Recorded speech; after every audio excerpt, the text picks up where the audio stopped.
ओम शांति। आज 22 अप्रैल 2021।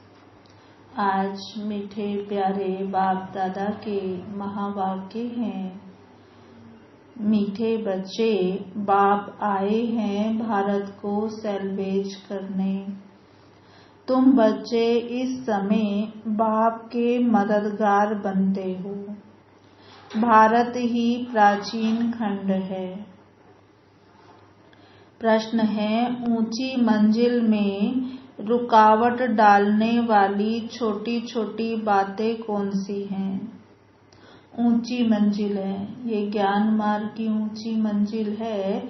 इसमें रुकावट डालने वाली छोटी छोटी बातें कौन सी हैं? उत्तर, अगर जरा भी कोई शौक है, अनासक्त वृत्ति नहीं है, अच्छा पहनने, अच्छा खाने में बुद्धि भटकती रहती है, तो ये बातें ऊंची मंजिल पर पहुंचने में अटक डालती हैं, रुकावट डालती हैं। इसलिए बाबा कहते, बच्चे वनवाहा में रहो। तुम्हें तो सब कुछ भूलना है, ये शरीर भी याद ना रहे। ओम शांति। बाबा कहते, बच्चों को ये समझाया है कि ये भारत ही अविनाशी खंड है और इसका असुल नाम है ही भारत खंड। हिंदुस्तान नाम तो बाद में पड़ा है। भारत को कहा जाता है स्पिरिचुअल खंड। बाबा कहते, ये प्राचीन खंड है। नई दुनिया में जब भारत खंड था तो और कोई खंड थे नहीं। मुख्य है ही इस्लामी, बौद्धि और क्रिश्चियन। बाबा कहते, अभी तो देखो बहुत खंड हो गए हैं। भारत अविनाशी खंड है, उसको ही स्वर्ग हेवन कहते हैं। नई दुनिया में नया खंड एक भारत ही है। नई दुनिया रचने वाला है परम पिता परमात्मा। स्वर्ग का रचयिता हेमनली गॉड फादर। भारतवासी जानते हैं कि ये भारत अविनाशी खंड है। ये भारत स्वर्ग था। जब कोई मरता है तो कहते हैं ना, फलाना स्वर्ग पधारा, तो समझते हैं कि स्वर्ग कहाँ, ऊपर में है। इसलिए दिलवाड़ा मंदिर जो है उसमें भी दिखाया है, वैकुंठ का चित्र ऊपर में छत में दिखाया है। अब ये किसकी बुद्धि में नहीं आता कि भारत हेवन था, लेकिन अब नहीं है। अभी तो भारत हेल बन गया है, नर्क बन गया है। तो ये भी अज्ञान ठहरा ना। ज्ञान और अज्ञान दो चीजें होती हैं। ज्ञान को कहा जाता है दिन और अज्ञान को कहा जाता है रात। घोर सोझरा और घोर अंधियारा कहा जाता है ना। सोझरा माना राइज, सोझरा माना राइज माना दिन, और अंधियारा माना फॉल, फॉल माना गिरावट, है ना। तो बाबा ने कहा, मनुष्य सूर्य का फॉल देखने के लिए सनसेट पर जाते हैं कि सूर्य कैसे डूबता है, तो वो सनसेट पॉइंट पर देखने जाते हैं, कैसे छुपता है वो देखने जाते हैं। अब वह तो है हद की बात, और इसके लिए कहा जाता है ब्रह्मा का दिन और ब्रह्मा की रात। अब ब्रह्मा तो है प्रजापिता, तो जरूर प्रजा का पिता हुआ ना। तो कहते, ज्ञान अंजन सतगुरु दिया, अज्ञान अंधेर विनाश। कि परमात्मा आकर ज्ञान का अंजन, ज्ञान का तीसरा नेत्र जब हमें प्रदान करते हैं तो अज्ञानता का अंधकार मिट जाता है। अब ये बातें दुनिया में कोई नहीं समझते हैं। ये है नई दुनिया के लिए नई नॉलेज। हेवन के लिए हेवनली गॉड फादर ही आकर नॉलेज देते हैं। गाते भी हैं फादर इज नॉलेजफुल, है ना, फादर इज नॉलेजफुल, कि परमात्मा जो है वो नॉलेजफुल है, ज्ञान का सागर है। तो टीचर हो गया ना, ज्ञान तो टीचर देता है।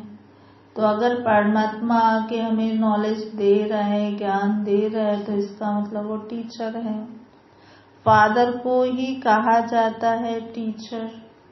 तो बाबा ने कहा एक तरफ फादर को कहा जाता है पतित पावन, और कोई को पतित पावन कह नहीं सकते। श्री कृष्ण को भी पतित पावन नहीं कह सकते हैं। फादर तो सबका एक ही है, पिता तो सबका एक ही है। श्री कृष्ण तो सबका फादर नहीं है।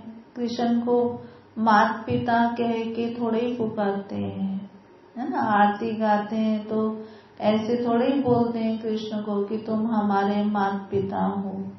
नहीं, फादर माता पिता तो उस परमात्मा को एक को ही कहा जाता है। तो बाबा ने कहा देखो कृष्ण को भी जब वो बड़ा हो, शादी करे, तब वह एक दो बच्चे का बाप बनेगा और वो बच्चे कहेंगे फादर, है ना। तो बाबा ने कहा देखो राधे कृष्ण को तो प्रिंस प्रिंसेस कहा जाता है। कभी स्वयंवर भी हुआ होगा। शादी के बाद ही माँ बाप बन सकते हैं। अब उनको कभी कोई वर्ड गॉड फादर नहीं कह सकते कि पूरे संसार का वो परम पिता परमात्मा है, वो पिता है, ऐसे नहीं कह सकते। वर्ड गॉड फादर सिर्फ एक ही निराकार बाप को कहा जाता है। Great great grand father Shiv Baba को नहीं कह सकते, है ना। ग्रेट ग्रेट ग्रैंड फादर माना जैसे पिता होता है, पिता का फिर पिता होता है दादा, दादा का फिर दादा पर दादा हो गया। तो शिव बाबा को ग्रेट ग्रेट ग्रैंड फादर नहीं कहा जा सकता। ग्रेट ग्रेट ग्रैंड फादर कहेंगे प्रजापिता ब्रह्मा को। उनसे बिरादरी निकलती है ना। ये मनुष्य सृष्टि की बिरादरियां निकली हैं ब्रह्मा से। और शिव बाबा कौन है? तो शिव बाबा है इनकॉर्पोरियल गॉड फादर, माना निराकार आत्माओं का बाप। निराकारी आत्माएं जब यहाँ शरीर में हैं तब भक्ति में पुकारती हैं। ये सब बातें तुम नई नई बातें सुनते हो, यथार्थ रीति कोई भी शास्त्र में नहीं है। बाप कहते हैं मैं सम्मुख बैठ तुम बच्चों को समझाता हूँ, फिर ये ज्ञान सारा गुम हो जाता है। फिर जब बाप आए तब आकर यथार्थ ज्ञान सुनाए। बच्चों को ही सम्मुख समझाकर वर्षा देते हैं। बाद में शास्त्र बनते हैं, यथार्थ तो बन न सके, क्योंकि सच की दुनिया ही खत्म हो, झूठ खंड हो जाता है। तो झूठी चीज ही होगी ना, क्योंकि उतरती कला होती है। सच से तो चढ़ती कला होती है। भक्ति है रात, अंधियारे में ठोकरी खानी पड़ती है। माथा टेकते रहते हैं, ऐसा घोर अंधियारा है। मनुष्यों को तो कुछ भी पता नहीं रहता है, दर दर धक्के खाते रहते हैं। इस सूर्य का भी राइज और फॉल होता है ना। तो बाबा ने कहा देखो ये जो सूर्य आकाश में निकलता है इसका भी राइज और फॉल, इसलिए बोलते हैं सूर्य उदय और सूर्य अस्त होता है। तो अब तुम बच्चों को ज्ञान सूर्य का उदय होना देखना है। Rise of Bharat, downfall of Bharat. Bharat ऐसे डूबता है जैसे सूर्य डूबता है। और सत्यनारायण की कथा में भी ये दिखाते हैं कि भारत का बेड़ा नीचे चला जाता है, फिर बाप आकर उनको सैल्वेज करते हैं। सुना है ना सत्यनारायण की कथा में, कैसे वो झूठ बोलते हैं तो उनकी नाव में जो धन माल था वो लत्ता पत्ता बन जाती है, वो डोलने लगती है और डूबने लगती है।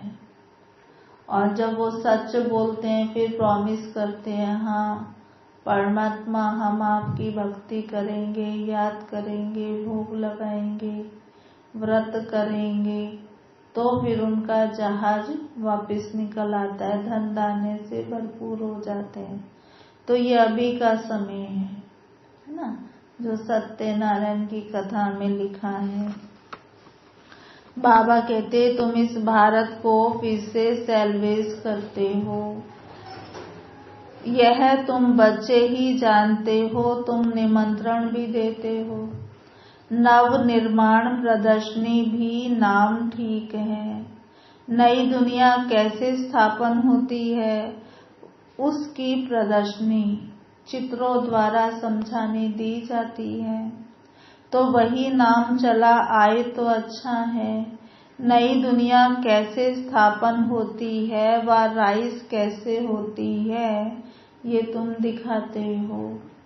जरूर पुरानी दुनिया फॉल होती है, तब तो दिखाते हैं राइज कैसे होती है। नई दुनिया कैसे राइज होगी, कैसे बनेगी, इसका मतलब पुरानी दुनिया फॉल होगी, गिरेगी, खत्म होगी, तब तो नई दुनिया बनेगी।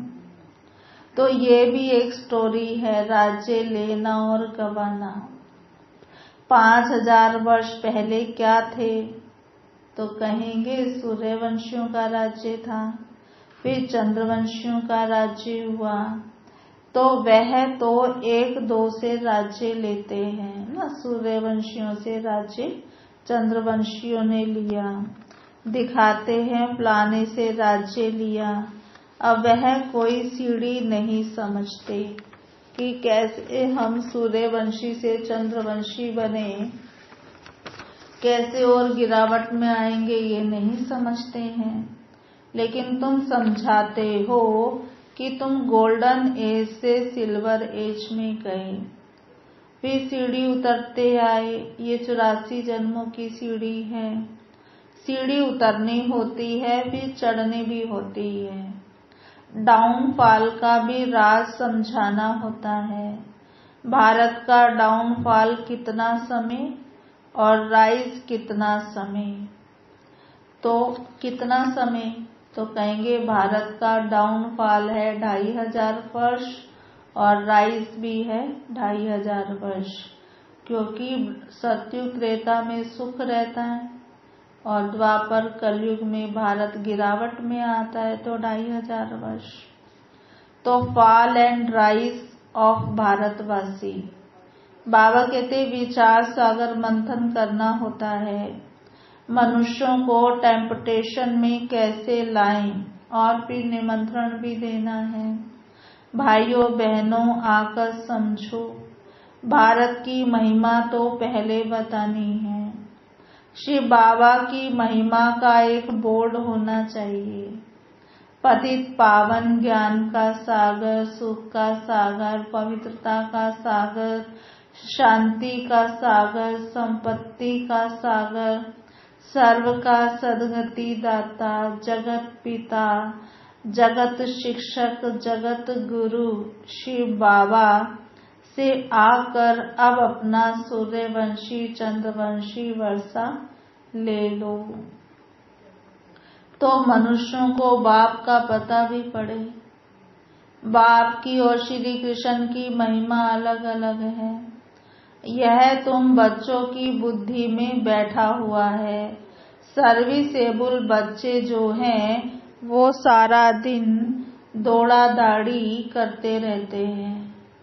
बाबा ने कहा जो सर्विसेबल बच्चे हैं वो दौड़ा दौड़ी करते रहते हैं, उनको संकल्प आता रहता है कि कैसे हम सेवा करें, कुछ नए नए प्लान बनाते रहते हैं।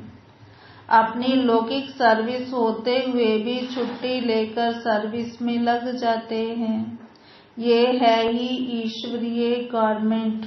खास बच्चियां अगर ऐसी सर्विस में लग जाएं तो बहुत नाम निकाल सकती हैं। सर्विसेबल बच्चों की पालना तो अच्छी रीति होती ही रहती है, क्योंकि शिव बाबा का भंडारा भरपूर है। जिस भंडारे से खाया वह भंडारा भरपूर, काल कंटक सब दूर।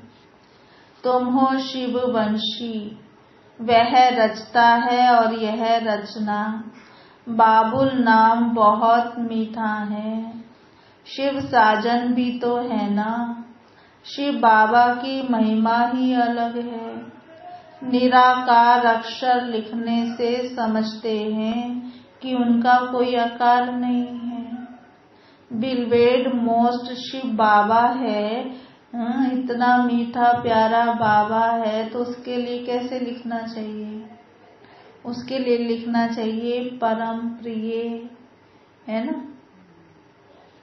तो इस समय तो लड़ाई का मैदान उनका भी है तो तुम्हारा भी है ना। दुनिया वाले भी लड़ रहे हैं, हम भी माया से लड़ रहे हैं, लेकिन हमारे लिए गाया जाता है शिव शक्तियां नॉन वायलेंस की। शिव शक्तियां डबल अहिंसक हैं, परंतु चित्रों में देवियों को भी हथियार देकर हिंसा दिखाती है। वास्तव में तुम योग अथवा याद के बल से विश्व की बादशाही लेते हो। हथियारों आदि की कोई बात ही नहीं है। बाबा कहते गंगा का प्रभाव बहुत है, बहुतों को साक्षात्कार भी होगा। भक्ति मार्ग में समझते हैं कि गंगा जल मिले तब उद्धार हो, इसलिए गुप्त गंगा कहते रहते हैं। कहते हैं बाण मारा और गंगा निकली, फिर दिखाते गौमुख से भी गंगा निकली है। तुम पूछेंगे तो कहेंगे गुप्त गंगा निकल रही है। त्रिवेणी पर भी सरस्वती, जो जिस पानी का, जिस नदी का नाम है सरस्वती, उसको भी गुप्त दिखा दिया है कि ये गुप्त नदी है। मनुष्यों ने तो बहुत बातें बना दी हैं, लेकिन यहाँ तो एक ही बात है, सिर्फ अल्फ को याद करो बस। अल्लाह आकर बहिष्ट स्थापन करते हैं, खुदा हेवन स्थापन करते हैं, ईश्वर स्वर्ग स्थापन करते हैं। वास्तव में ईश्वर तो एक है। ये तो हर एक अपनी अपनी भाषा में भिन्न भिन्न नाम रख दिए। अल्लाह ने बहिष्ट स्थापन किया, खुदा ने हेवन, और भारतवासी कहेंगे ईश्वर स्वर्ग स्थापन करते हैं। बात तो एक ही है। स्वर्ग कहो, हेवन कहो, बहिष्ट कहो, एक ही बात है।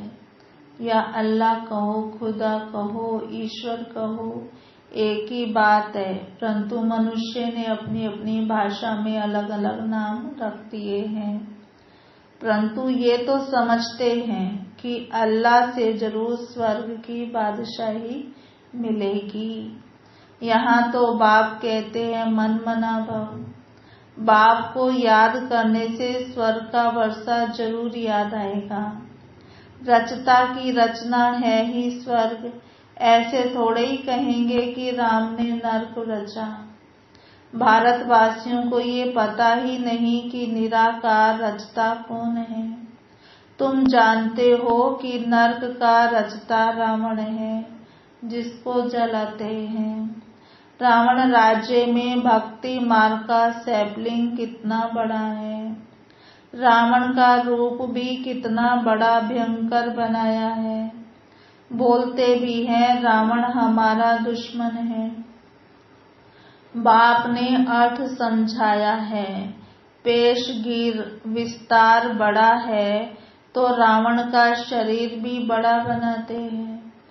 शिव बाबा तो बिंदी है, परंतु चित्र कितना बड़ा बना दिया है, नहीं तो बिंदी की पूजा कैसे हो। पुजारी तो बनना है ना। आत्मा के लिए तो कहते हैं भ्रुकुटी के बीच में चमकता है अजब सितारा, और फिर कहते आत्मा सो परमात्मा, तो फिर 1000 सूर्यों से ज्यादा तेज कैसे होगा। आत्मा का वर्णन तो करते हैं लेकिन समझते नहीं हैं। अगर परमात्मा 1000 सूर्य से तेज है तो हर एक में प्रवेश कैसे करे। कितनी अयथार्थ बातें हैं जो सुनकर क्या बन पड़े हैं। कहते हैं आत्मा सो परमात्मा, तो बाप का भी रूप ऐसा होगा ना। परंतु पूजा के लिए कितना बड़ा बनाया है। पत्थर के कितने बड़े बड़े चित्र बनाते हैं, जैसे गुफा में बड़े बड़े पांडव दिखाए हैं। जानते कुछ भी नहीं। ये है पढ़ाई। धंधा और पढ़ाई अलग अलग है। बाबा पढ़ाते भी हैं और धंधा भी सिखाते हैं। बोर्ड में भी पहले बाप की महिमा होनी चाहिए। बाप की फुल महिमा लिखनी है। यह बातें तुम बच्चों की भी बुद्धि में नंबरवार पुरुषार्थ अनुसार आती हैं। इसलिए महारथी घोड़े सवार कहा जाता है ना। हथियार आदि की कोई बात नहीं। बाप बुद्धि का ताला खोल देते हैं। ये गोदरेज का ताला कोई खोल ना सके।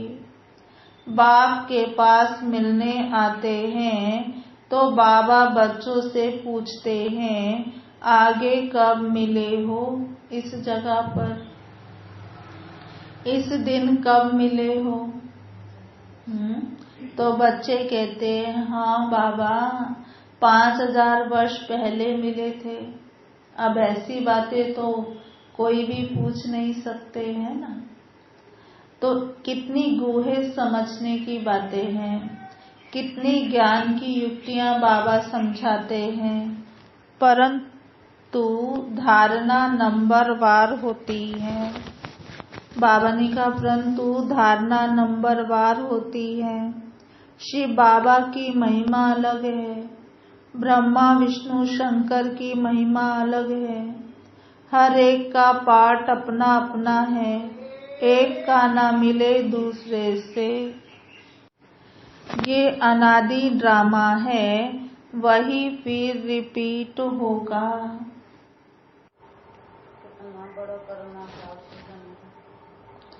वही फिर रिपीट होगा।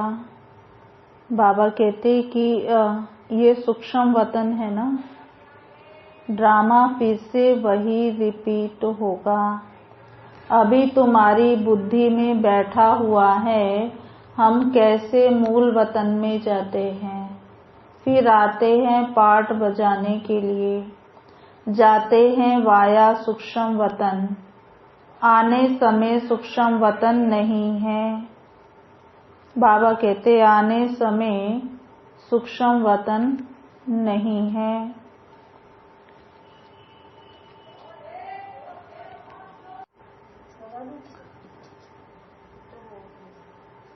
बाबा कहते कि देखो ये अनादि ड्रामा है जो फिर से रिपीट हो रहा है कि कैसे हम मूल वतन में जाते हैं, फिर आते हैं पाठ बजाने के लिए, जाते हैं वाया सूक्ष्म वतन और आने के समय सूक्ष्म वतन नहीं है। सूक्ष्म वतन का साक्षात्कार कभी किसी को होता ही नहीं। सूक्ष्म वतन का साक्षात्कार करने के लिए कोई तपस्या नहीं करते हैं, क्योंकि उनको कोई जानते नहीं है। सूक्ष्म वतन अभी रचते हैं, वाया सूक्ष्म वतन जाए फिर नई दुनिया में आएंगे। इस समय तुम वहां आते जाते रहते हो, तुम्हारी सगाई हुई है। बाबा कहते ये पियर घर है। विष्णु को पिता नहीं कहेंगे, वह है ससुर घर। जब कन्या ससुर घर जाती है तो पुराने कपड़े सब छोड़कर जाती है ना। तुम भी पुरानी दुनिया को ही छोड़ देते हो। तुम्हारे और उनके वनवाह में कितना फर्क है। तुमको भी बहुत अनासक्त रहना चाहिए, देह अभिमान तोड़ना है। ऊंची साड़ी पहनेगी तो झट देह अभिमान आ जाएगा, मैं आत्मा हूँ ये भूल जाएगा। इस समय तुम हो ही वनवाह में। वनवाह और वानप्रस्थ एक ही बात है। शरीर ही छोड़ना है तो साड़ी नहीं छोड़ेगी क्या? हल्की साड़ी मिलती है तो दिल ही छोटी हो जाती है। इसमें तो खुशी होनी चाहिए। अच्छा हुआ जो चीजों को संभालना पड़ता था। ये पहनने खाने की छोटी छोटी बातें भी ऊंची मंजिल पर पहुंचने में अटक डालती हैं। मंजिल बहुत बड़ी है। कथा में भी सुनाते हैं ना कि पति को कहा ये लाठी भी छोड़ दो। बाप कहते हैं ये पुराना कपड़ा, पुरानी दुनिया सब खलास होनी है। इसलिए इस सारी पुरानी दुनिया से बुद्धि योग तोड़ना है। इसको बेहद का संन्यास कहा जाता है। सन्यासियों ने तो हद का संन्यास किया है।